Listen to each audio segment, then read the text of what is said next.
Welcome students. In today's lecture we will solve some more problems on springs. The question is, a helical compression spring made up of circular wire is subjected to an axial force which varies from 2.5 kN to 3.5 kN. Over this range of force, the deflection of the spring should be approximately 5 mm. The spring index can be taken as 5. The spring has square and ground ends.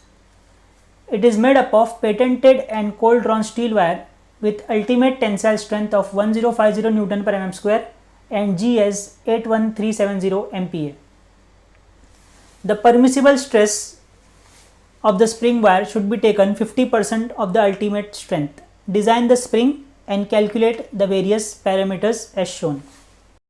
Again, as a first step, I will try to figure out what is the data given in the question. So, from the given question, the data extracted is P, that is load applied, is in the range of 2.5 kN to 3.5 kN. For our design purpose, we will take the maximum load, that is 3.5 kN. It should not exceed the deflection of 5 mm, hence I will write delta max is equal to 5 mm. Spring index, that is C, is given to us as 5. Some material properties are given and shear stress is given to be as 50% of ultimate stress, on calculating which I will get as 525 MPa. Starting with the solution part, the first part is finding out wire diameter, that is small d, for which we have the relation of tau from PSG 7.100. For this we need to find out first the value of Ks, that is Wahl's correction factor, which can be found out by the relation 4C minus 1 upon 4C minus 4 plus 0.615 divided by C. Substituting all the values in equation A, I will get the value of D as 10.55 mm. Referring to the standard, I will select my D as 11 mm. Second part is finding out mean coil diameter, for which I have the relation of spring index, that is C, is equal to B by D. From here I will get the value of D as 55 mm. Next, number of coils. Again here we are given the maximum deflection, hence I will use the relation y is equal to 8p c cube n divided by gd from PSG page number 7.100. Substituting all the values, I will get the value of n, that is number of turns, as 5. These are the active number of coils in the spring.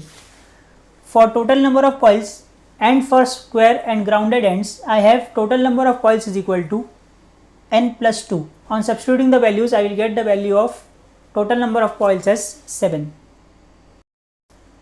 For free length of the spring, again we have the relation LF is equal to LS plus delta n dash minus 1 multiplied by clearance. LS is given by the relation n dash multiplied by D, which I will get as 77 mm. Assuming the clearance between the two coils as 1 mm, I will get the free length of the spring as 88 mm. Next requirement is to find out the required spring rate. We have the relation the spring rate is equal to force divided by deflection. The actual formula for K is the difference in the load divided by difference in the deflections. Hence, I can write K is equal to P max minus P min divided by delta max minus delta min. Here I am considering delta min as 0. Hence, I will use the relation K is equal to P1 minus P2 divided by delta, that is P max minus P min divided by delta.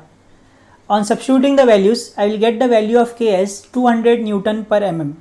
This is the required spring rate. Next step is to find out what is the actual spring rate. To find out actual spring rate, we have the relation K or Q is equal to GD raised to 4 divided by 8 D cube N. Again, it's the relation from PSG page number 7.100. On substituting the required values, I will get the value of K, that is actual spring rate, as 179.01 Newton mm. This completes the solution.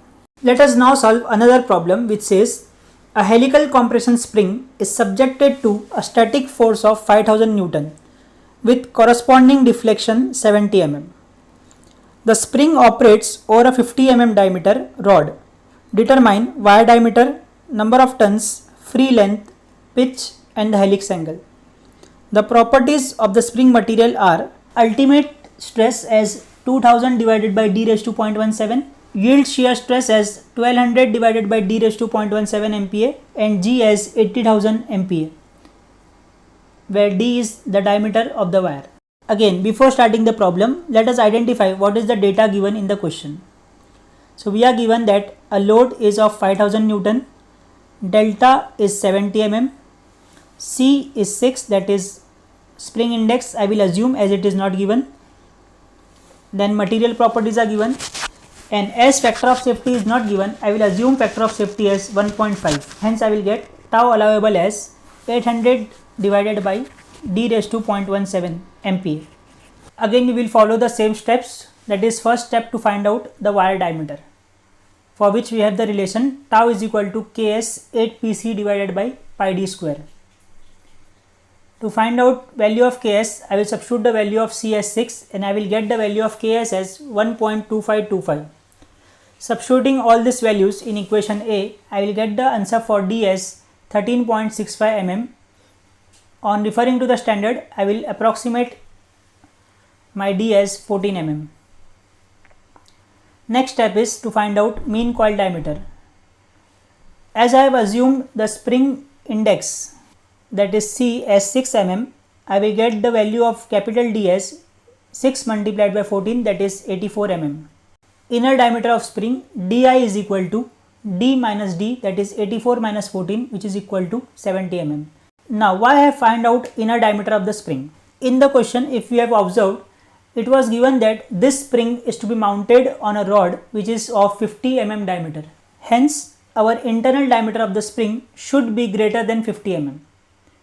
Here we got our answer as 70 mm, hence we can proceed with the calculations. Next step is to find out number of coils.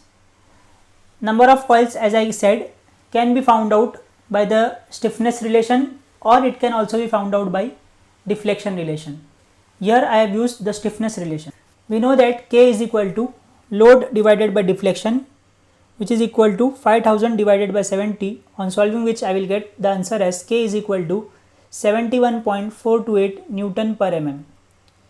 Substituting the value in equation B, I will get the number of tons as 9.07, which I will approximate it to 10.